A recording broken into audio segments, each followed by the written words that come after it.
हम लोग chapter number 3 ID वाला पार्ट कर रहे हैं। ठीक है, उसमें हम लोग ने लिबरलाइजेशन वाला पॉइंट जो है ऑलमोस्ट 80% जो है वो खत्म कर दिया। ठीक है, उसमें खाली अपना फॉरेन ट्रेड वाला पार्ट बाकी है। चैप्टर का अभी मैं रिवीजन वापस इसलिए नहीं कर रहा हूं क्योंकि पिछले क्लास में केवल हमने रिवीजन ही किया था खाली आईडी वाला पार्ट से, राइट। तो केवल रीजंस क्या था न्यू इकोनॉमिक पॉलिसी लाने का, लिबरलाइजेशन, प्राइवेटाइजेशन एंड ग्लोबलाइजेशन। उसमें से लिबरलाइजेशन में अपन ने कई सारे इफेक्ट्स देखे थे ऑन द इंडस्ट्रियल, जैसे लाइसेंसिंग को कम कर दिया था, शेड्यूल ए, शेड्यूल बी, शेड्यूल सी वाले जो इंडस्ट्री से शेड्यूल ए वाले, उनका रूल को क्या कर दिया था गवर्नमेंट का, कम कर दिया था। डी रिजर्वेशन किया, एमआरटीपी एक्ट इंट्रोड्यूस किया गया था। फाइनेंशियल सेक्टर रिफॉर्म्स में क्या किया था, जो आरबीआई का रोल है उसको चेंज कर दिया था from dash to dash, from a controller to a facilitator. India में पहली बार प्राइवेट बैंक्स आया था। फॉरेन इन्वेस्टमेंट इंक्रीज कर दिया था from 49% to 51% and process of expansion is a further point. Tax reform जो था both in the direct taxes and indirect taxes आया था आपका। टैक्स रेट्स को क्या कर दिया था कम, इनडायरेक्ट टैक्सेस में रिफॉर्मेशन एंड सिंप्लीफिकेशन लाने की कोशिश किया था। ये मैंने आपको कराया नहीं, ये मैंने आपको कह दिया था कि जैसे मैं फॉरेन एक्सचेंज खत्म करूंगा मैं हाथों हाथ आईडी का चैप्टर नंबर 3 का जो ये पॉइंट है उसको करा दूंगा। ठीक है, नेक्स्ट। और ट्रेड रिफॉर्म्स में क्या क्या है आप मुझे बताइएगा। ठीक है, कोटास को क्या कर दिया था हमने रिमूव, बिकॉज क्वांटिटेटिव रेस्ट्रिक्शन का मतलब क्या हो गया, कोटास। एक्सपोर्ट ड्यूटी को खत्म कर दिया एक्सेप्ट अ फ्यू आइटम जो थोड़ा सा टेक्निकली सेंसिटिव है। इंपोर्ट ड्यूटी को क्या कर दिया कम, यानी टैरिफ्स को कम कर दिया। और इंपोर्ट लाइसेंसिंग सिस्टम जो है उसमें रिलैक्सेशन लेकर आ गया था। ठीक है, लास्ट टाइम लेट आया, चलेगा। Next is what, privatisation. ठीक है, आज अपन लोग कोशिश करेंगे कि अपन कुछ हद तक इस चैप्टर को खत्म ही कर दें। ठीक है, except maybe GST and demonetisation वाला पार्ट, उसके अलावा पूरा पार्ट अपन खत्म कर देंगे आज। ठीक है, तो नुकसान होना चाहिए ना। आइए, प्राइवेटाइजेशन। ठीक है, प्राइवेटाइजेशन का मतलब क्या है, what is the meaning of privatisation,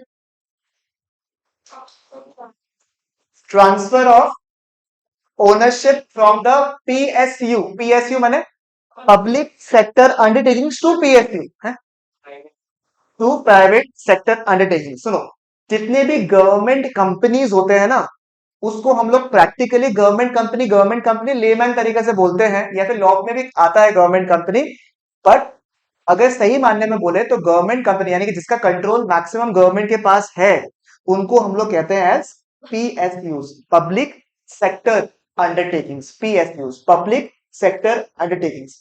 ये अगर गवर्नमेंट कंट्रोल ऑर्गेनाइजेशंस जितने हैं, कंपनीज है, उसका ओनरशिप अगर ट्रांसफर हो गया टू प्राइवेट पीपल, जैसे एग्जांपल बीएसएनएल ने अपना कंट्रोल अगर जियो को दे दिया तो वो क्या होगा, ट्रांसफर ऑफ ओनरशिप, यानी कि केस ऑफ प्राइवेटाइजेशन। ठीक है, चलेगा बिल्कुल। यहाँ पे जब वंदे भारत वाला जो चीज हो रहा है उस पर धीरे धीरे क्या कर रहा है, रेलवे का कुछ कुछ पार्ट्स को क्या करने की कोशिश कर रहा है, प्राइवेटाइज करने का पार्ट कर रहा है। मतलब जो मेरा ओनरशिप है किसका, गवर्नमेंट का, उसको किसको ट्रांसफर कर रहा है, प्राइवेट प्लेयर्स। मेक सेंस यहाँ तक। ठीक है, जो जो ऑनलाइन कर रहा है वो लोग भी कंफर्म करेगा अगर आपको समझ में आ रहा है या नहीं आ रहा है। ठीक है, मैंने चैट्स ऑन करके रखा है। अब मुद्दा ये है, गवर्नमेंट क्या वन फाइन डे ऐसे उठता है और बोलता है कि बीएसएनएल को ट्रांसफर कर दो, कुछ तो प्रोसेस होगा ना, कुछ तो प्रोसेस होगा। How will you transfer the shares of a government company to a private individual, कैसे करोगे। या तो आप एक दिन बोला कि अब गवर्नमेंट बोला कि अब लगता नहीं है मेरे को कि इस सेक्टर को मुझे कंट्रोल करना पड़ेगा, it's already in good hands. एक काम करता है, पूरा का पूरा कंपनी का जो अच्छा खासा ओनरशिप है ना, मतलब मोर देन 50% ओनरशिप जो है, या फिर मोर देन दैट ऑल्सो, मैं ट्रांसफर कर देता हूँ तो प्राइवेट एंटिटीज वही संभाले, वही देके सब कुछ करे, जो फायदा हुआ उसमें से हमको कुछ डिविडेंड मिल जाए, ऐसा कर सकते हैं। चलेगा बिल्कुल, यहाँ तक पक्की बात, श्योर हो। ऐसे कई सारे कंपनीज हैं जिसके कंप्लीट ओनरशिप ऑलमोस्ट जो है प्राइवेट इंडिविजुअल्स के पास चले गए हैं। इसको हम लोग कहते हैं ट्रांसफर ऑफ ओनरशिप। क्या कहता है, transfer of ownership, as the word suggest, ownership मतलब अच्छा खासा सेक्टर जो है, इंक्लूडिंग व्हाट, मैनेजमेंट। मतलब ओनरशिप भी और मैनेजमेंट किसके पास चला जाता है, प्राइवेट एंटिटी के पास चले जाता है। इसको कहा जाता है transfer of ownership and management. But जो एग्जाम्पल ऐशानी है वो बोलता है कि सोचो कि कोई पर्टिकुलर सेक्टर है गवर्नमेंट का, उसमें से कुछ पूरा नहीं, कुछ शेयर 10%, 5%, इस तरह के कुछ शेयर्स जो है वो प्राइवेट प्लेयर्स लोग को दे दिया खरीदने के लिए। हो सकता है ना वो पूरा ओनरशिप नहीं दे रहा है, वो कुछ particular portion of the shares को दे रहा है प्राइवेट को खरीदने के लिए। उसे हम क्या कहते हैं, किसी को आइडिया है? This is known as disinvestment. क्या कहते हैं? Disinvestment. So what is the meaning of investment? पैसा लगाना। डिस इन्वेस्टमेंट मतलब पैसा निकालना। कैसे पैसा निकालेगा तुम? By selling your shares to the private individual. देखो क्या लिखा, privatisation of PSUs by selling not the entire equity but a part of the equity to the public. This process is known as what? कुछ एक part को अगर आपने दे दिया public को तो उसे हम क्या कहेंगे? As disinvestment. चलेगा बिल्कुल यहां तक? पक्की बात? श्योर हो? अब मुझे बताइए इसका फायदा क्या है, मुझे बताया तो फायदा क्या है, ये क्यों कर रहा है गवर्नमेंट, ये क्यों कर रहा है बताइए, क्यों कर रहा है गवर्नमेंट, ये इसको क्यों करना पड़ा? सॉरी, कंपटीशन बढ़ाने के लिए, ओके। लाइबिलिटी बांटने के लिए, ओके। और एफिशिएंसी बढ़ाने के लिए, ठीक है, वेरी गुड। सॉरी, प्रॉफिट्स बढ़ाने के लिए। और गवर्नमेंट के पास ऑलरेडी बहुत सारा कंपनीज है जिसमें ओनरशिप अच्छा खासा गवर्नमेंट के पास है। क्या पता वो बहुत सारे कंपनीज लॉस मेकिंग भी हो, बट अगर वो प्राइवेट हैंड्स में आ जाए तो वो प्रॉफिटेबल हो जाए। सही बात है या नहीं है? तो गवर्नमेंट के तो विन विन सिचुएशन है। वो अपना लॉस मेकिंग इंडस्ट्रीज को किसको दे रहा है? प्राइवेटाइज कर रहा है। उसके थ्रू गवर्नमेंट को फायदा डबल है। एक तो जो बेचेगा शेयर उसके बदले पैसे मिल रहे हैं जिसको वो अपना पब्लिक वर्क में यूज कर सकता है या फिर लाइबिलिटीज को क्लियर करने में यूज कर सकता है। सेकेंडली, क्योंकि वो अभी भी एक शेयर होल्डर तो रहेगा ही कुछ हद तक, तो वो जो अगर प्राइवेटाइजेशन के बाद में कंपनीज ने अच्छा किया तो उसके अगेंस्ट भी क्या मिलेगा? उसको टैक्सेस तो मिलेगा ही, साथ में क्या मिलेगा? और डिविडेंड भी मिलेगा। तो it's a win win situation for the government companies. सही बात है बिल्कुल यहां तक। बट अगर सोचो कोई प्रॉफिट मेकिंग एंटिटी है गवर्नमेंट का, उसको भी प्राइवेटाइज करेगा क्या गवर्नमेंट? नहीं, क्यों करेगा? जब मेरा अच्छा खासा उसमें प्रॉफिट भी आ रहा है, इसको दिक्कत ही नहीं हो रहा है, तो मैं क्यों उसको फालतू का प्राइवेटाइज करूं? वो मैं प्राइवेट करने वाला। बट इसमें क्या लिखा हुआ है? देखो, कॉन्ट्रैक्शन ऑफ पब्लिक सेक्टर में देखो क्या लिखा हुआ है, the private sector is no longer restricted entry in any of the industry except, क्या है? खाली 3 सेक्टर। क्या क्या? मिनरल्स में भी प्राइवेट सेक्टर आ चुका है, ठीक है। मात्र केवल 3 सेक्टर ऐसा है, आपको याद होगा, जो प्राइवेट को टच नहीं करने दिया है। वो क्या है आपका? एटॉमिक एनर्जी, जिसमें न्यूक्लियर वेपन्स वगैरह आता है, रेलवेज एंड डिफेंस। रेलवेज देखो पार्टली कर रहा है, 100% पॉसिबल ही नहीं है। देखो, हो सकता है कि एसी वाला जो पार्ट है ना, एसी वाला पार्ट, वो लोग प्राइवेटाइज कर दे, बट गवर्नमेंट उसको इसलिए नहीं करेगा क्योंकि उसमें प्रॉफिट है। गवर्नमेंट बोले कि फिर हम क्या करें बैठ के,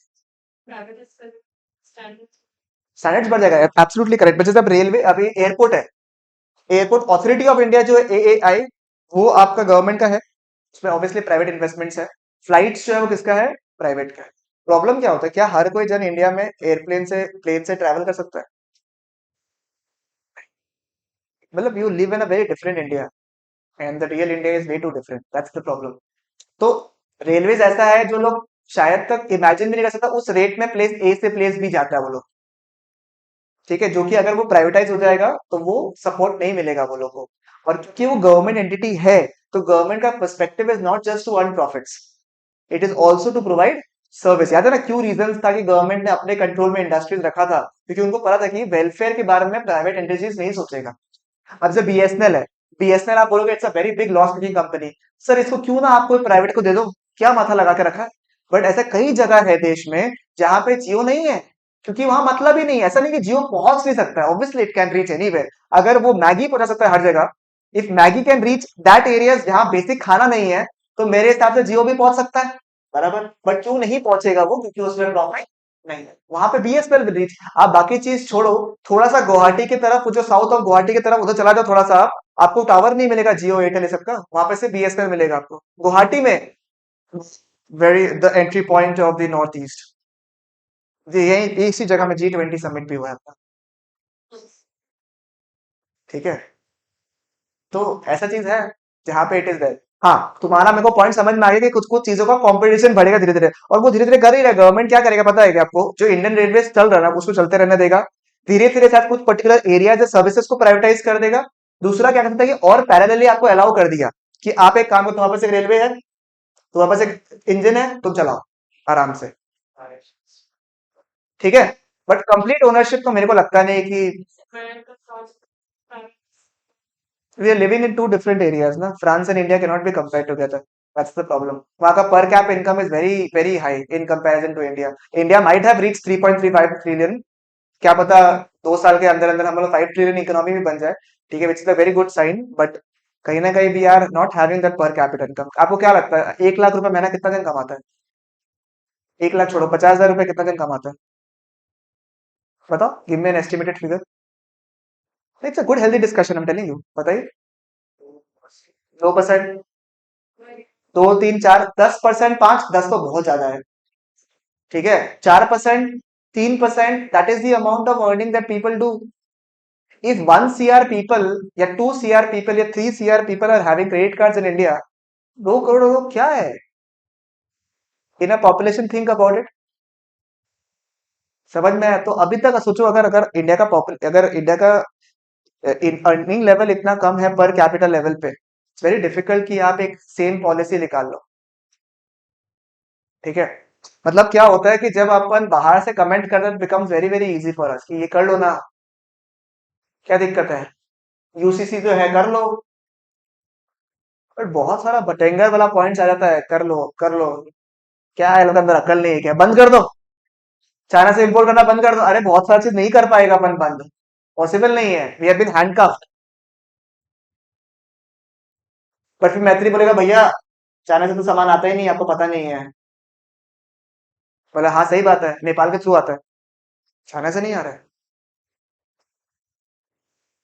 सो इट्स वेरी डिफिकल्ट, मतलब it's very difficult to form a policy and make everybody happy in India. It's impossible. और वो गलती नहीं है, क्योंकि कोई ना कोई सेक्टर तो अफेक्ट होगा यार, उससे उपाय नहीं है उसमें, ठीक है। टैक्स पेयर्स कौन होता है?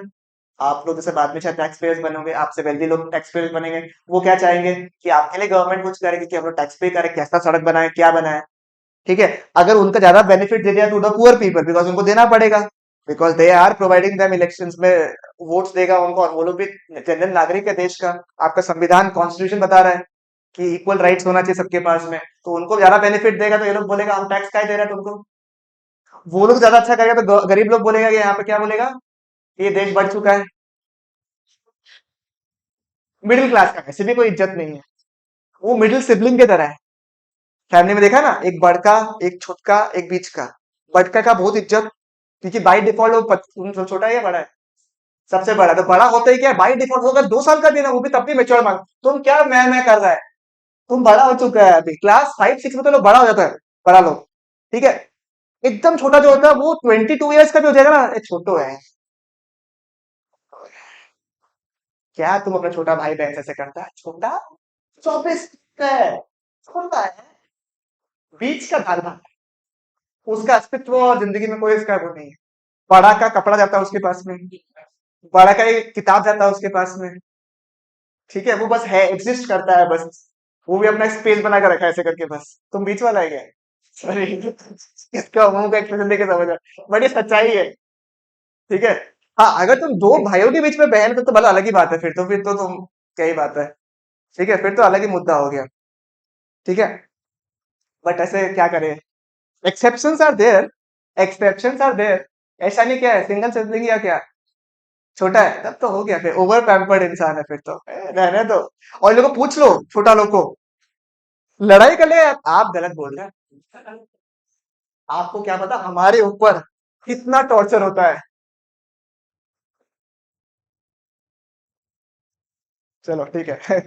अब आइए, PSUs have been sold by the central government to the private sectors in which are incurring what losses, हमें पता ही है। PSUs have given additional power and freedom to जो enter into what जॉइन, मतलब कि अगर मैं बोलूं, प्राइवेटाइजेशन 3 तरीके से हो सकता है। नंबर वन, कि आपने पूरा का पूरा ओनरशिप एंड मैनेजमेंट किसको ट्रांसफर कर दिया, प्राइवेट लोगों को। दूसरा, कुछ पार्ट ऑफ द शेयर्स आपने डिसइन्वेस्ट कर दिया, that process is known as disinvestment. Number three है कि आपको मन नहीं है शेयर्स बेचने का, ठीक है, आपको प्राइवेट के ऊपर इतना भी भरोसा नहीं है, आपने क्या किया, चल मिल के जेबी करते हैं, जेबी माने जॉइंट वेंचर्स, क्या कर सकते हैं, जॉइंट वेंचर, अपन दोनों मिलके काम करते हैं ताकि भला हो सके। Example, medical in India joint venture है। मेडिकल जितने डॉक्टर्स होते हैं क्वालिफाई किसके थ्रू होते हैं? गवर्नमेंट के थ्रू, गवर्नमेंट एग्जाम्स। और मेजरली हॉस्पिटल्स किसका चल रहा है? प्राइवेट। तो they do a joint venture. आपको पता होना चाहिए हर एक प्राइवेट हॉस्पिटल में कुछ सीट्स रिजर्व रहता है for people who are not able to afford the seats directly. उनके लिए सीट्स रिजर्व करके रखना पड़ेगा। किसका डिस्क्रिप्शन है ये? गवर्नमेंट का। समझ में आया आपको? सवाल देखो ईमानी क्या है, क्या लिखा हुआ पढ़ो तो, आंसर बताइए। जो प्रॉफिट कर रहा है क्या उसको प्राइवेटाइज होना चाहिए? The answer is what? No, the loss making firms जो है वो क्या होना चाहिए? प्राइवेट जगह, ताकि वो लेड बैक नहीं हो सके यार। कितना आराम से लॉसेस को डिस्क्लोज करते, जैसे कि वाह कोई बात ही नहीं, 12,000 करोड़ का लॉस हो गया यार। तो कैसा लोग है नहीं, ताकि उनके बीच में क्या बढ़ सके? कंपटीशन एंड एफिशिएंसी बढ़ सके। ठीक है, तो सिंपल सा आंसर क्या है? लॉस मेकिंग फर्म को प्राइवेटाइज करना चाहिए, प्रॉफिट मेकिंग फर्म को। अब क्या वो क्रिशा है, अब क्रिशा आगे अच्छा परफॉर्म करे क्योंकि टेस्ट में अच्छा किया था लास्ट टाइम उसने।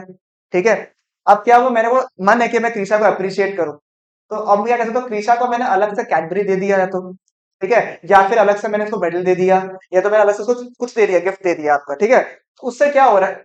क्रिशा के मन में एक तो खुशी रहेगा, चलो ठीक है मैंने अच्छा परफॉर्म किया ना, तो I am getting a reward, and next time also I will try to work very very hard. अचानक से ये पॉइंट क्यों बोल रहा है आप? क्योंकि कुछ कुछ कंपनीज ऐसे भी थे गवर्नमेंट के जिसने अच्छा भी किया था, जैसे भेल, नहीं खाने वाला नहीं मैक्सी, इतना खुश हुआ वो। ठीक है, भेल बोलते इतना खुश हो गया। ठीक है, भेल आलू तो मैंने आज भेल है, सुना भेल, भारत हैवी इलेक्ट्रॉनिक लिमिटेड। ठीक है, सेल सुना है, सेल, SAIL। उसके बाद में ICL सुना है, Indian oil corporation limited. NRL सुना है। ठीक है, उसके अलावा आपने APDCL सुना है। ठीक है, असम इलेक्ट्रिसिटी बोर्ड। ठीक है, तो ये सब अच्छे कंपनीज थे जिन्होंने अच्छा परफॉर्म किया था, मतलब despite being government company, shocking, despite being government companies they were actually earning very well. बहुत अच्छा प्रॉफिट्स कमा रहा था ये लोग, सब लोग इतना स्ट्रॉन्ग प्रॉफिट्स कि देश का डेवलपमेंट हो रहा था उनकी वजह से। तो गवर्नमेंट ने सोचा क्यों ना मैं इसको रिकॉग्नाइज करूं, let me call them as the navratna of the country. Navratna ऐसे होता है ना, नवरत्न इसमें ज्यादा है। ठीक है, नौ नहीं होगा, हमको क्या पता। ठीक है, अब महारत्न जो नवरत्न था ना, नवरत्न पॉलिसी वाज क्या, कि प्रोफेशनलिज्म इन्फ्यूज कर सके और PSUs जो है और कॉम्पिटिटिव हो सके, ताकि इनका ना प्रोत्साहन बढ़े, कृष्णा नेक्स्ट टाइम और मेहनत करे कि हमको और अच्छा करना है, मेरा कंपटीशन बढ़ गया क्योंकि मैंने को रिकग्निशन मिल गया है कि you have done the best. समझ में आ गया नवरत्न मैडम? ठीक है, देखो क्या लिखा हुआ है, PSUs way given greater managerial and operational autonomy, यानी कंट्रोल। ऑटोनॉमी का मतलब control. The granting of Ratna status resulted in what? Better performance of these companies. Encouraged by their better performance, जो 9 कंपनीज इनको हमने बेटर दिया ना, उसके बाद और कंपनीज लोग अच्छा करने लग गया। ठीक है, इसीलिए उनको एक्सपैंड करना पड़ा to the different global markets. इसमें और डिवाइड कर दिया, मतलब नवरत्नस को ही और डिवाइड कर दिया इनटू अलग अलग कैटेगरीज। एक है आपका महारत्नस, जो कि कितना था आपका 10।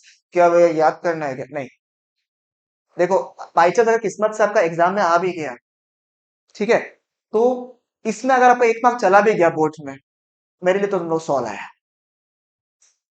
ठीक है, तेल लेने गया, 99 इज ऑल्सो 100 फॉर यू, अगर ये सवाल आया तो। उसके बावजूद भी अगर आपको बैठे से भूले भटके याद हो गया, देखो क्या लिखा हुआ, IOCL सुना होगा आपने, Steel Authority of India, SAIL, भेल, ये सब कुछ कहा था आपका। अच्छा नहीं, भेल आपका नवरत्ना में 14 नवरत्न, 10 महारत्ना था, कितना?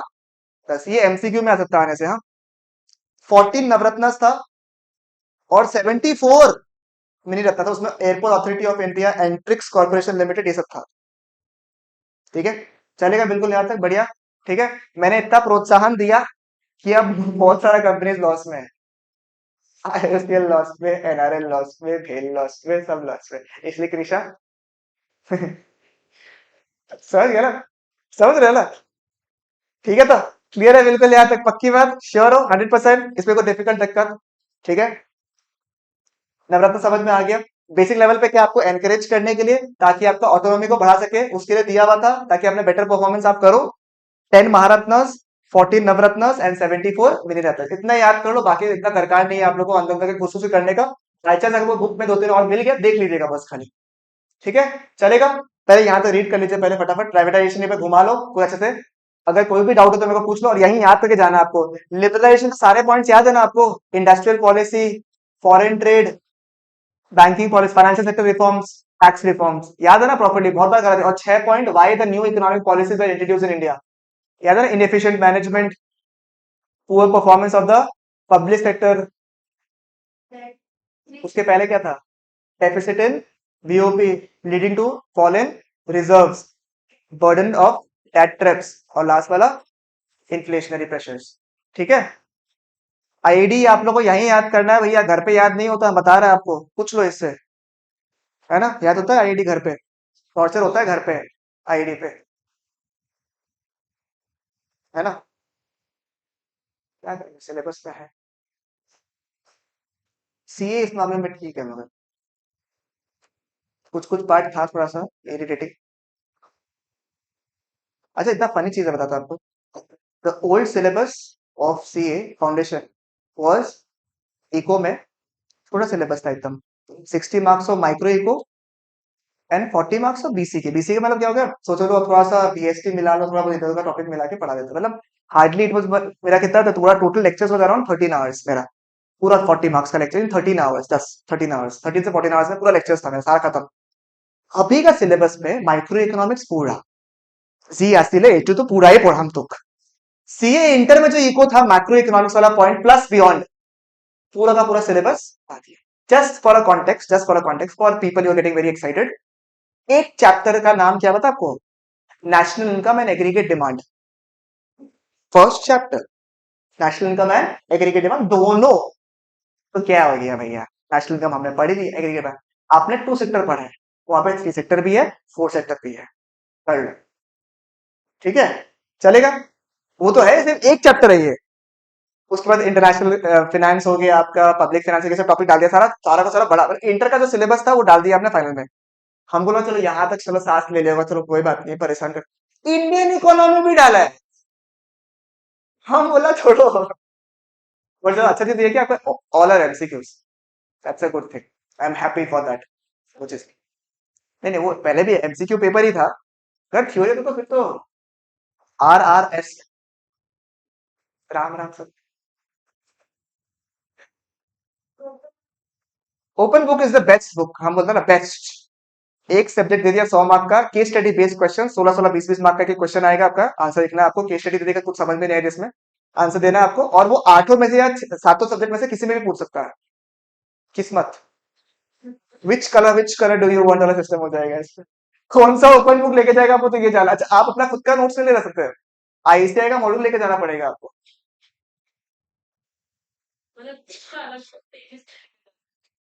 ओपन बुक नहीं है वो। फाउंडेशन टफ है, बट इंटर और फाइनल कंपैरेटिवली मुझे ऐसा लगता है कि अच्छा हो जाएगा, मतलब it will be little smoother. I can expect more ranks. I was expecting you all to come tomorrow, but आप लोग आया नहीं। It was a very good session, मतलब जो लोग आया था वो लोग को पता है। It was a very good session, मतलब बहुत अच्छा लगा, मतलब आई वाज नॉट एक्सपेक्टिंग कि इतना अच्छा क्वेश्चंस वगैरह आएगा।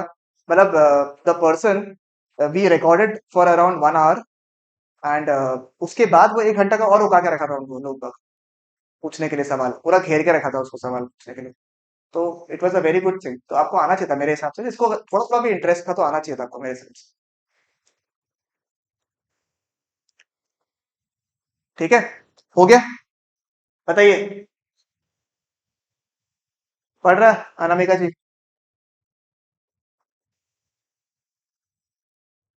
आयुष लोग किया था क्या session online?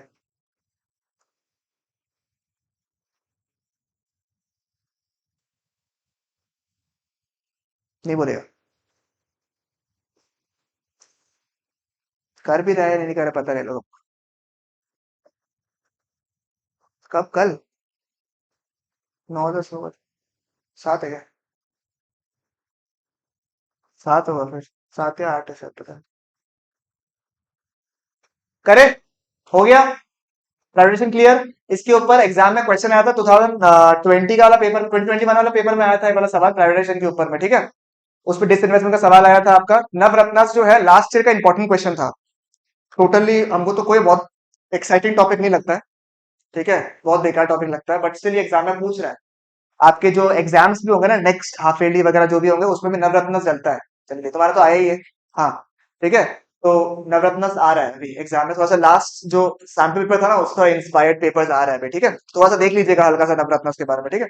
Next is a very very very very very very very non important topic, globalisation, जिसके बारे में केवल आपके बुक में इतना दिया हुआ है, या यहाँ तक दिया हुआ, सॉरी। बस ये आपने क्यों डाला फिर भैया, ऐसी मर्जी से। तो यहां से आप लोग कैसे करोगे, सेल्फ, इफ, इच्छा हुआ तो, ठीक है।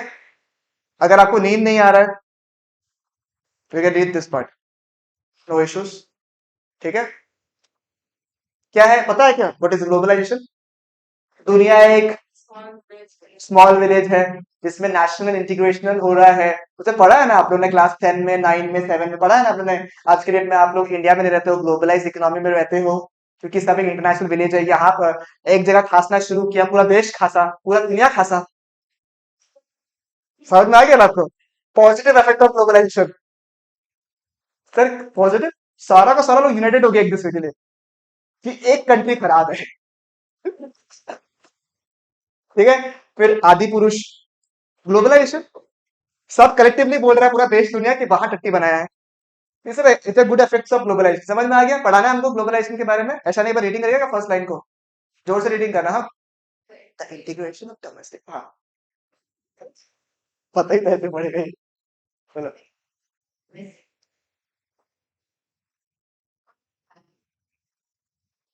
ठीक है। इंटरनेशनल ट्रेड और कैपिटल मूवमेंट दोनों के लिए अगर आपने बैरियर्स को खोल दिया है उसे हम लोग क्या कहते हैं, ग्लोबलाइजेशन। पढ़ लीजिए नेक्स्ट पॉइंट क्या लिखा हुआ है।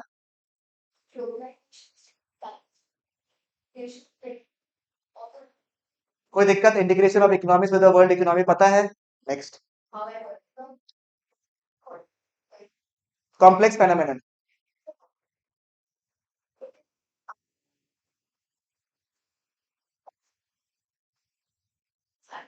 समझ में, ऐसा वो करना है कि आपको इंटरडिपेंडेंट भी होना है, इंटीग्रेटेड भी होना है। अब आपको कुछ कुछ कंट्रीज से हमें मिला के भी रखना होगा। Maybe that country is not thinking good about you but you have to keep in good terms with them, because कुछ कुछ ट्रेड होता है। You can not go against certain countries because उन्होंने आपको फाइनेंशियल हेल्प किया है। तो it is a very very difficult situation to be. तो जितना सिंपल ये लगता है कि बस आराम से आओ, आप मेरे भाई, आप मेरा भाई, तूने पिंक पहना, मैंने पिंक पहना, बेस्ट फ्रेंड्स, ऐसा पॉसिबिलिटी नहीं होता। It's a very very complicated process, ठीक है, विच हैपेंस, राइट। पता ही है हम लोग को ऐसा कॉम्प्लिकेटेड प्रोसेस है। नेक्स्ट,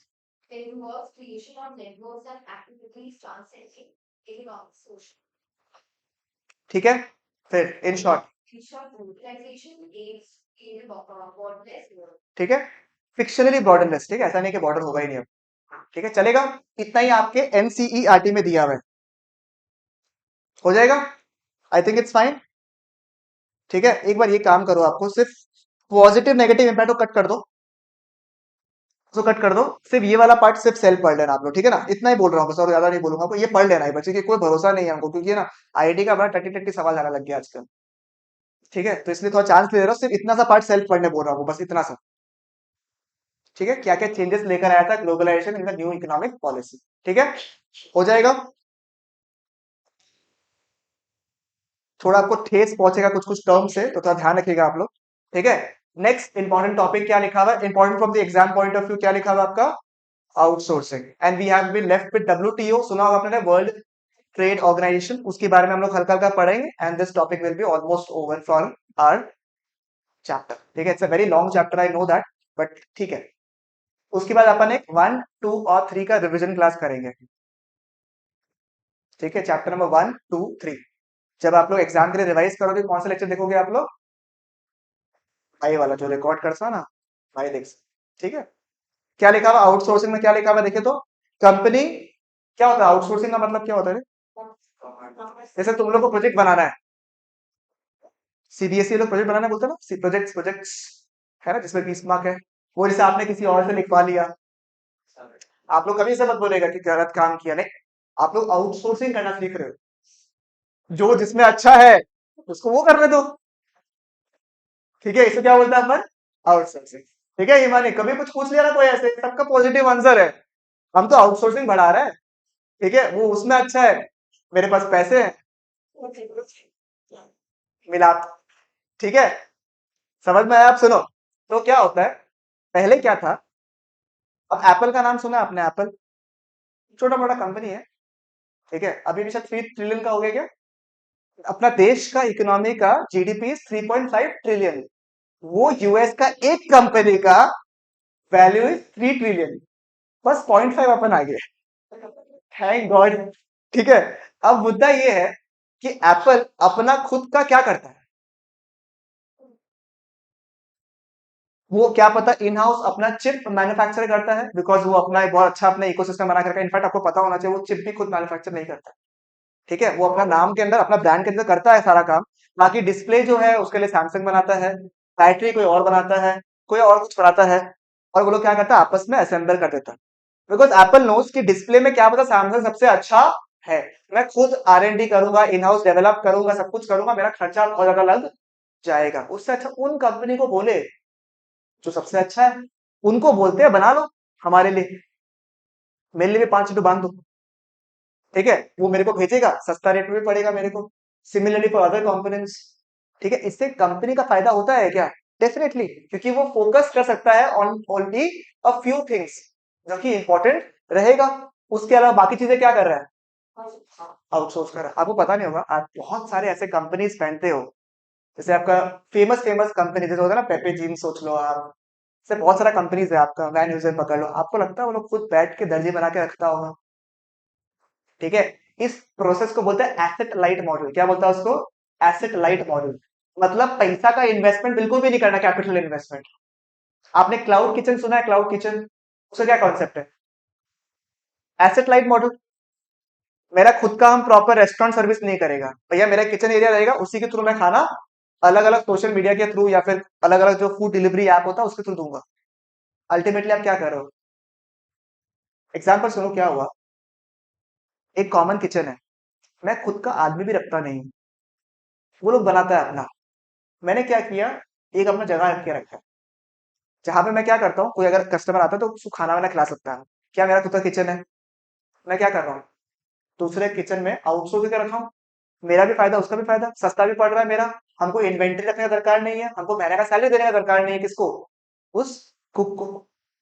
बहुत सारा ऐसा कंपनी है, आप सुनो, आप सोचो एक बार के लिए कि बहुत सारे ऐसे इंडियन कंपनीज होंगे जो अच्छे शूज बनाने लग गए, just like the foreign companies, खराब भी नहीं होता, देखना आप कभी भी कोई लोकल आजकल शूज ले लो, हो सकता है कि वो जो कंफर्ट ग्रिप का बात अलग हो, बट लास्टिंग तो वो भी करता है आजकल। कैसे? क्योंकि भैया कंपनी वही होता है जो प्रोड्यूस कर रहा होता है, बस लास्ट में क्या होता है, क्वालिटी चेकिंग होता है और लेबलिंग होता है, इसको बोलता है एसेट लाइट मॉडल।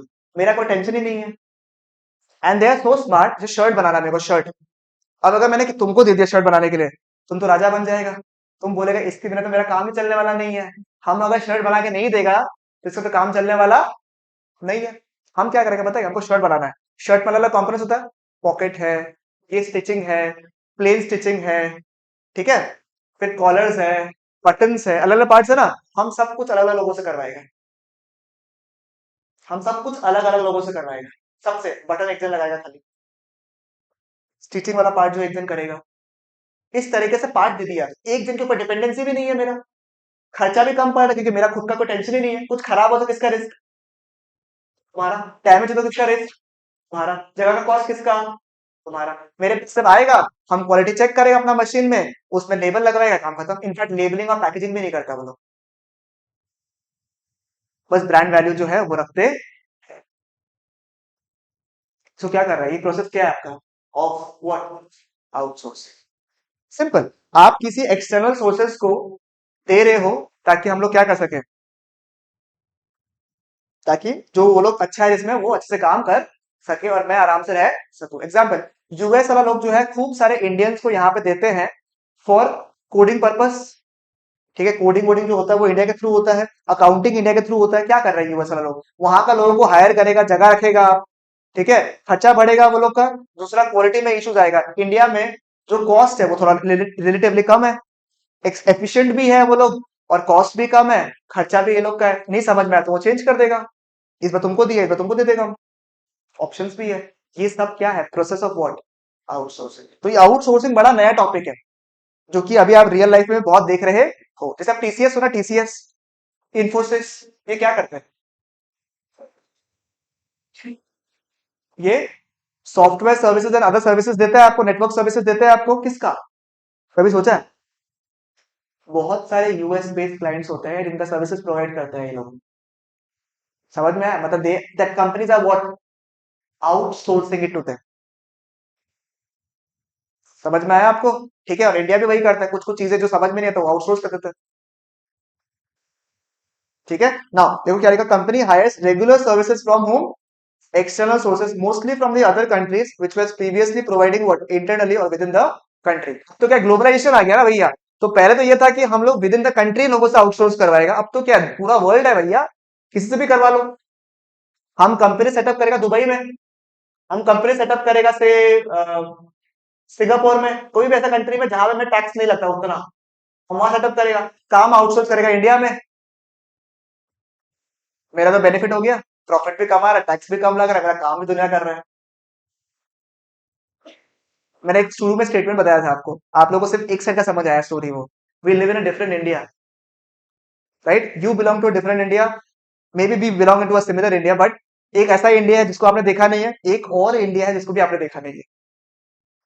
समझ में आया आपको बात? You have not seen the amount of wealth which is being generated in India. को नहीं पता कि इन कंपनीज लोग कितना कमाते हैं और कहां कहां से कमाते हैं और कैसे कैसे बचाते हैं। ठीक है, they are very smart people here. ठीक है, तो अब मुद्दा ये एडवांटेजेस क्या है, मुझे बताया एडवांटेजेस क्या है इसमें। एग्जाम्पल टीसीएस वगैरह का जो चीजें आउटसोर्स हुआ, उसे टीसीएस का क्या पड़ा? एम्प्लॉयमेंट। अब टीसीएस को सारा इंफॉर्मेशन दे दिया कि मेरा ये क्लाइंट है, इसको ये काम करके देना है, तो obviously the company who is outsourcing वो अपना टेक्निकल नो हाउ देगा ही नहीं देगा, है ना? उसको बताएगा ना ऐसे से करना है, ऐसे से करना है, तो ऐसे बनाना है, तभी तुम्हारा क्वालिटी मेंटेन होगा, तो उससे मेरा एफिशिएंसी भी बढ़ेगा ही नहीं बढ़ेगा। तो there is an exchange of technical know how. TCS यार वर्ल्ड लेवल पे काम करता है, इंटरनेशनल लेवल पे क्या होगा? वर्दीनेस। और जिस कंट्रीज में आउटसोर्सिंग का काम बढ़ रहा है उसका एम्प्लॉयमेंट बढ़ेगा, एम्प्लॉयमेंट बढ़ेगा, देश में जीडीपी बढ़ेगा और लोगों को हेल्प मिलेगा, as a whole poverty level क्या होगा? कम होगा।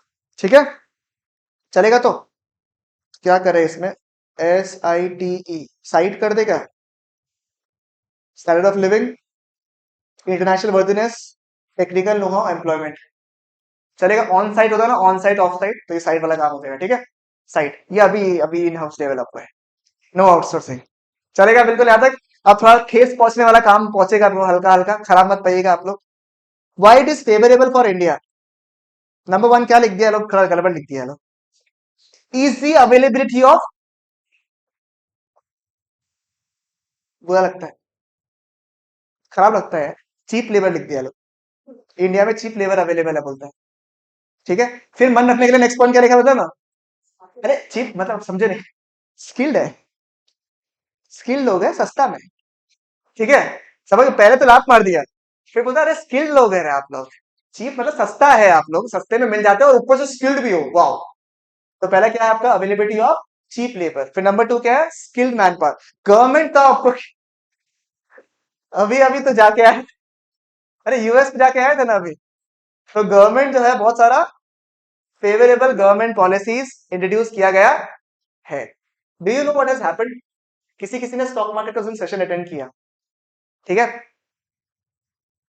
वेरी कॉमन चीज बताता हूँ आपको, how do track the market. एक दिन का किसी का पॉइंट था, आपको सबने सुना था मैं लास्ट में, ट्रैकिंग द मार्केट वाला चीज, कैसे ट्रैक करता है हल्का हल्का मार्केट को। मोदी जी जो गए थे अभी यूएस में, यूएस समिट, पता होगा ना आपको, कितना लोगों ने फॉलो किया? एक जन, दो जन, तीन जन? भैया हम तो ह्यूमैनिटीज का बैकग्राउंड का है ही नहीं, हमको क्या दरकार पड़ा है? नहीं, लॉजिकल सवाल है ना, if will why will it matter me. सुनो, अगर आपने क्लोज, अच्छा किसने किसने फॉलो किया था? I repeat, Himani, Udit, Shaina. News पे कोई बात नहीं, थोड़ा सा तुमको आइडिया, उसमें क्या मीटिंग में क्या डिस्कस हुआ, इंडिया को क्या मिलने वाला, इंडिया क्या देने वाला? वेरी गुड, डिफेंस में, डिफेंस के लिए क्या क्या करने वाला है? Very good. इसकी वजह से जितना भी हमको भी डिफेंस चाहिए, ये बंद हो गया क्या?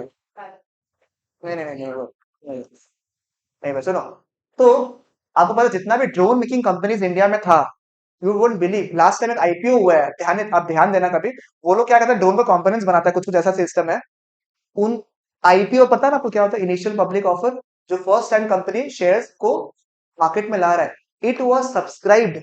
और एक टाइम्स होता है, मतलब सोचो कैसे समझाओ, 20 रुपीज का अगर शेयर है, 2 टाइम्स ओवर सब्सक्राइब, मतलब जितना लोग को सब्सक्रिप्शन दिया है इशू, आप लोग जब शेयर कैपिटल पढ़ोगे ना, तो मैं जैसे example, I have release 5 lakh shares, ठीक है, इट्स बिन ओवर सब्सक्राइब, मतलब 10 लाख लोग अप्लाई करने लग गया। This share was subscribe more than 50 times, 50 गुना लोग सब्सक्राइब किया। तो सोचो प्राइस कितना ओपन हुआ होगा, सोचो मैं प्राइस कितना खतरनाक ओपन होगा, शायद ओपन भी हो गया होगा मेरे हिसाब से। क्या हो रहा है, जैसे ये डिफेंस वाला चीज आया ना, डिफेंस में की गवर्नमेंट का टाई अप हुआ है विद यूएस फॉर डिफेंस, जितना भी डिफेंस के स्टॉक्स है, आप देखिएगा कैसा राइज किया है लोग, with in 7 8 days, 10 days, 11 days rise कर दिया। ह्यूमैनिटीज का खाली काम का चीज नहीं है, फाइनेंस का लोग के लिए काम आया ही नहीं है। बात समझ में, तो every news which you follow will impact something और द अदर, आपको पता रहना चाहिए कि क्या होने वाला है उसमें। समझ में आया? क्लियर है? अभी जैसे एग्जांपल अगर आपको पता होगा, मैं आपको दिखाऊं क्या, शौक है क्या आपको जानने का? रिसेंट आईपीओ में भी क्या है देखना, हाँ, रिसेंट आईपीओ, अभी जो आईपीओ आ रहा है,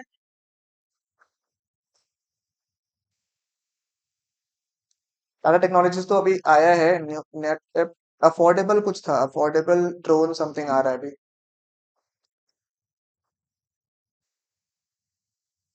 अफोर्डेबल ड्रोन या कुछ ऐसे है। आज ही मैंने देखा था, ये ड्रोन डेस्टिनेशन लिमिटेड देखो, ठीक है, इसमें शायद दिखावा नहीं होगा कितना टाइम से ओवर सब्सक्राइबर, ये भी शायद 4 टाइम्स चला गया होगा मेरे हिसाब से, मैं चेक करके बताओगे, मैं नहीं बोल रहा हूँ किसी को भी रुपया लगाने के लिए, वो आपके ऊपर है, ये किसी को सीखना है कि कैसे लगाता है। चलो ठीक है, आज करेंगे, या तो आज या कल करते हैं, लिखता मैं लास्ट डेट कब है। There are 5 IPO which are there, एक नया आ गया, जैसे एग्जांपल अगर आपको दिख रहा है, पता नहीं यहाँ पे, चलो इसका स्क्रीनशॉट दे देता हूँ ना,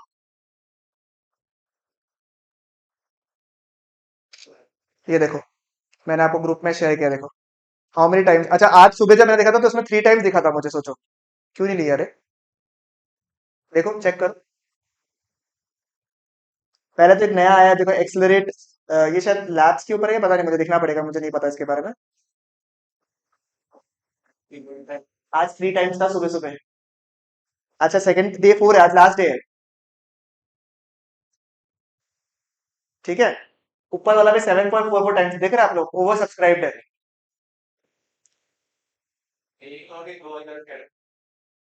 नहीं नहीं, वो 14,000 समथिंग का होता है एक लॉट, 14,000 सम अमाउंट का रहता है वन लॉट,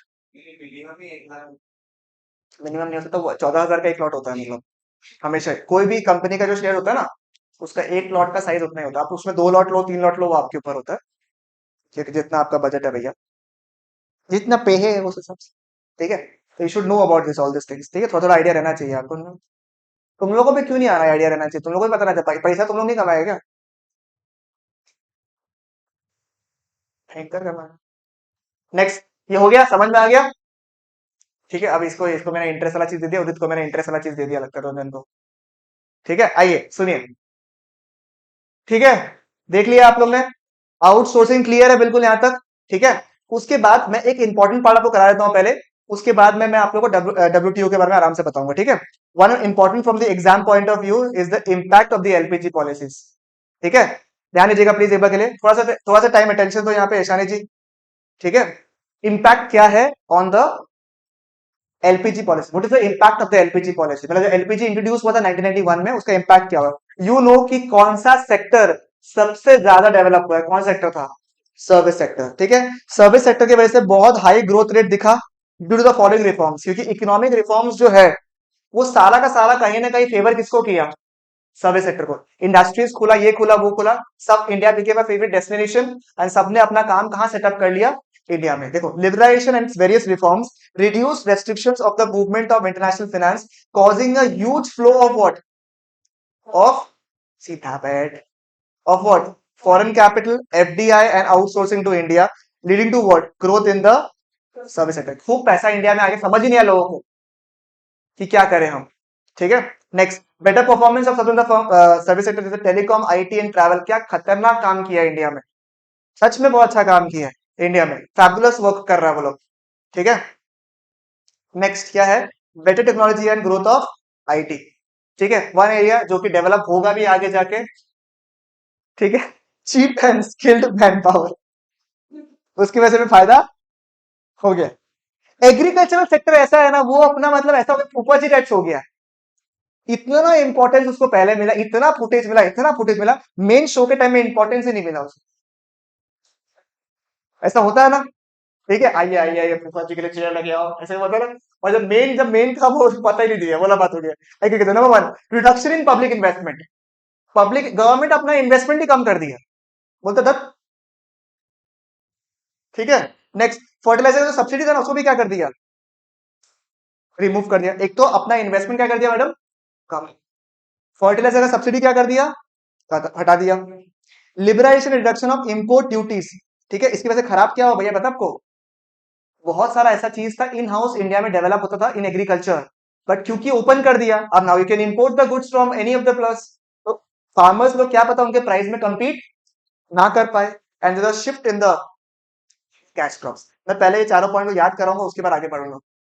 सबसे पहले क्या था आपका, economic reforms in which area, service sector. सबसे पहले क्या रिफॉर्म्स आया भैया, बहुत सारा इनफ्लो आया ऑफ कैपिटल, उसकी वजह से सर्विस सेक्टर में काफी ग्रोथ हुआ। नंबर टू, कुछ सेक्टर्स जो है बहुत अच्छा परफॉर्म किया, जैसे टेलीकॉम, जीना और फाइनेंस। समझ में आया आपको, घूमो मत, यहीं रहो। ठीक है, जीना, इसलिए हम ट्रैवल के साथ जीना बोला। ठीक है, टेलीकॉम, आईटी, फाइनेंस, समझ में आया। Number three, cheap technology available, sorry cheap नहीं सर, बेटर टेक्नोलॉजी अवेलेबल आती है, और cheap and skilled manpower really help in the development of IT sector. Agriculture में पब्लिक इन्वेस्टमेंट, ठीक है, फर्टिलाइजर्स हटा दिया, इंपोर्ट ड्यूटी को क्या कर दिया, रिमूव कर दिया, और shift in the cash crops. क्या सब कुछ ही फेवरेबल था, it was it a honeymoon love story, no, कुछ कुछ नेगेटिव इंपैक्ट्स भी आया था। नंबर वन क्या, देश में अनएम्प्लॉयमेंट बहुत सारा बढ़ गया था, ऐसा कुछ सेक्टर्स थे जो पहले बिल्कुल भी अफेक्टेड नहीं थे, अब अफेक्टेड हो गए भयंकर वाला, because of the fierce amount of competition जो बाहर से आया। नंबर टू, सब्सिडी हटाया तो कहीं ना कहीं खराब हुआ किसके लिए, फार्मर्स के लिए, उसके चक्कर में prices of food grains increase, imported goods क्या हो गया चीपर, एंड ग्रोथ क्या हो गया अनबैलेंस। सर्विस सेक्टर बहुत बढ़ गया, एग्रीकल्चर खराब हो गया, इंडस्ट्री में है, हमेशा ऐसे ही रहता है इंडिया में। समझ में आया आपको, चलेगा बिल्कुल यहाँ तक, पक्की बात। पहले ये पॉइंट्स याद कर लो, पहले याद कर लो प्लीज फटाफट, ये इंपॉर्टेंट है from the exam point of view, इसलिए बोल रहा हूँ आप लोग से। हाँ, एग्रीकल्चर सेक्टर का थर्ड पॉइंट पूछ रहा है हमको, हमको पता भी था तुम पूछेगा, वेरी गुड, कोई तो पूछा, चलो ठीक है। क्या लिखा हुआ देखो तो, जब ना एमएसपी मतलब क्या होता है पता है क्या, एमएसपी मिनिमम सपोर्ट प्राइस को हटाने का कोशिश किया, इंपोर्ट ड्यूटी को क्या कर दिया, कम कर दिया। एमएसपी मतलब क्या होता है ना, देखो हम लोग को बोला था ना कि एलपीजी जो था, it was a good policy for India, but it was not a policy of India, it was a policy of the waste.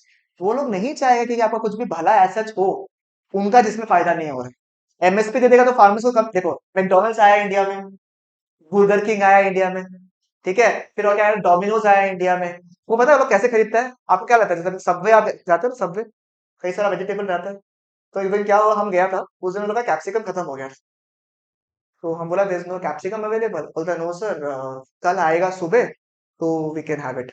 तो मेरा दोस्त बोलते नीचे से ले आओ ना, टेक्निकली तो वो सही बोला, बट क्या वैसे होता है क्या, वो लिटरली ऐसे बोला, आप एक काम करो हम लेके आया था, आप डाल दो बस। पता नहीं सर, हमारे कंपनी पॉलिसी के अगेंस्ट। वो लोग क्या करते हैं, फार्म खरीदते हैं, आपने सुना ये हाइंस केचप, ऐसा सुना आप लोगों ने, टमाटो केचप वगैरह, ये फार्म्स खरीदते हैं, फार्म्स, और फार्म्स को पहले ही प्री बुक कर लेते हैं, पहले ही प्री बुक, मतलब आपका जब बीज गलता है ना, उस समय ही आपका फार्म्स बुक हो जाता है। मैंगो का फार्म फार्म खरीदता है लोग बाग, कोई भी एक्सोटिक फ्रूट्स का फार्म फार्म खरीदता है लोग बाग, ठीक है, पहले रेट फिक्स हो जाता है। अब क्योंकि मेरे को एक बार में पैसा मिल रहा है, हम भी खुश, उतना पैसा ओवरऑल मिलता नहीं है। दूसरा, क्योंकि मैंने पैसे लगा दिए, तो मैकडोनल्ड्स जैसे है, आलू चाहिए होता है उसको, एक पर्टिकुलर टाइप ऑफ आलू, वो उसी क्लाइमेटिक कंडीशन में वैसा ही सॉइल वैसे रखेगा, चाहे उसकी वजह से सॉइल खराब हो जाए, कुछ भी हो जाए, उसको फर्क नहीं पड़ता है। वो वैसा ही बनाएगा, बोला फार्म हम खरीद लेना तुम्हारा, सारा नुकसान मेरा है ना, अब तुम मेरे हिसाब से प्रोडक्शन करो। तो अगर मैंने फार्मर्स को मिनिमम सपोर्ट प्राइस का गारंटी दे दिया कि इतना तो तुमको पर केजी मिलेगा, तो वो किसको नुकसान देगा?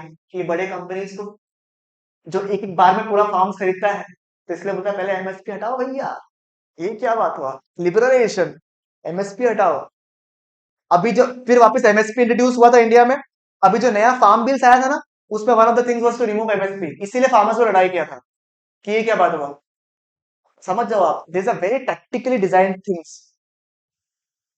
ठीक है, आपको ऐसा लगेगा कि आपके भला के लिए हो रहा है, but समझ में आया आपको? चलेगा बिल्कुल यहां तक। तो lifting of the quantitative restrictions have an inverse, क्योंकि ये सब होने से क्या होगा आपका, have adversely affected due to the increased international competition। देखो सीधा सा बात है, क्योंकि एमएसपी हटा दिया, क्वांटिटेटिव रेस्ट्रिक्शंस हटा दिया, टैरिफ रेट्स बढ़ा कम कर दिया, तो अल्टीमेटली क्या हुआ, जो लोकल में प्रोडक्ट्स था वो तो लड़ ही नहीं पा रहा था, एग्रीकल्चर के प्रोडक्ट्स का भी हालत खराब हो गया था। उसकी वजह से उनका जो इफेक्ट क्या हुआ था, एडवर्सली हुआ था, because there was very high competition and India was not ready with that competition. ठीक है, और कैश क्रॉप्स तो आपको पता ही है। चलेगा, यहाँ तक बिल्कुल क्लियर है? ठीक है, ये एकदम हो गया ना यार प्लीज, ये एग्जाम में बहुत पूछता है इसलिए पूछ रहा हूँ, तीनों पॉइंट बहुत इंपॉर्टेंट पॉइंट है इसलिए बोल रहा हूँ। Globalisation of important, privatisation very important, liberalisation very important, और फर्स्ट वाला 6 मार्क का सवाल जो है वेरी इंपॉर्टेंट। डब्ल्यूटीओ वाला पता है क्या आप लोग क्या होता है? पहले जीए डबल टी था, जैसे ब्रीफिंग दे रहा हूँ ठीक है ना, पहले जीए डबल टी था, general agreement for trade and tariff. ठीक है, ट्रेड एंड टैरिफ। अब क्या हो, जैसे जीए डबल टी कैसा हो गया पता है क्या? मैंने आपको बोल दिया कि यार पढ़ाई करो रे प्लीज, पढ़ाई करो अच्छे से, मार्क्स लेकर आना है। ठीक है, तो मैंने क्या कर दिया, सिर्फ एक एक जनरल ट्रेड एग्रीमेंट बनाया है बस, कि हाँ हम फॉलो करेंगे भैया, आपसे पढ़ेंगे। कोई फॉलो नहीं करता है, यही हो रहा था। ठीक है, डब्ल्यूटीओ जो था वो एक प्रॉपर ऑर्गेनाइजेशन था। जैसे अब मैंने मैसेज कर दिया है कि अब तो क्लासेस आना पड़ेगा, टेस्ट देना पड़ेगा। ठीक है, इससे क्या हो रहा है आपका, कुछ ना कुछ इम्पैक्ट तो होगा भाई, इसमें भी थोड़ा कमी होता है, डब्ल्यूटीओ में भी कमी है। हाँ, क्या चीज नहीं है क्या? पक्का? ठीक है चलेगा फिर। WTO was made to integrate the economics, जो ग्लोबलाइजेशन का जो लिबराइजेशन का जो प्रमोट करने का काम था, वो किसने किया? डब्ल्यूटीओ ने। फॉर्म तो इसलिए हुआ था कि हर कंट्री को इक्वल चांस नहीं मिलता है, तो उनको प्रमोट करना है, इसी वजह से क्या आया आपका, डब्ल्यूटीओ इन द प्लेस आया था। But if it is not in your syllabus और है, नोट्स में नहीं है, तुम्हारे में नहीं होगा शायद। ठीक है, मैं दे दूंगा आपको। ठीक है, ऐसे भी मेरे पास ये चार्ज खत्म होने वाला है। ठीक है, समझ में आया? डब्ल्यूटीओ क्या करता है आपका, इंटीग्रेट करता है इकोनॉमिक्स। ठीक है, एक बार सिलेबस में चेक कर लेना आप लोग, हाँ मगर है शायद मेरे हिसाब से। ठीक है, चेक कर लेना एक बार फिर भी। ठीक है, चलेगा। With that your almost 80% syllabus of this chapter is खत्म। ठीक है, पहले जो मैं टेस्ट लूंगा ना आप लोग का, आईडी 1 2 3 का, कब था आपका टेस्ट? 6 तारीख को? नहीं 6 नहीं, मतलब 14 को जो टेस्ट है आपका, उसमें 1 2 3 का टेस्ट होगा आपका। इसके बाद अब हम लोग चैप्टर में मैक्रो में जाएंगे नेक्स्ट क्लास से। ठीक है, ये डब्ल्यू टी ओ वाला मैं बता दूंगा हल्का हल्का आप लोगों को नेक्स्ट क्लास में 5 10 मिनट्स, एंड देन आपको वो कर लूंगा। ठीक है, हाँ, test this time will be MCQ. ठीक है, तो मैं नेक्स्ट चैप्टर मैक्रो कौन से शुरू करूँ? वो हो ना, गवर्नमेंट बजट करा था, या फॉरेन एक्सचेंज करना है? फॉरेन एक्सचेंज की क्या सब्जेक्ट चैप्टर है? फॉरेन एक्सचेंज, मजा आ जाएगा। Government budget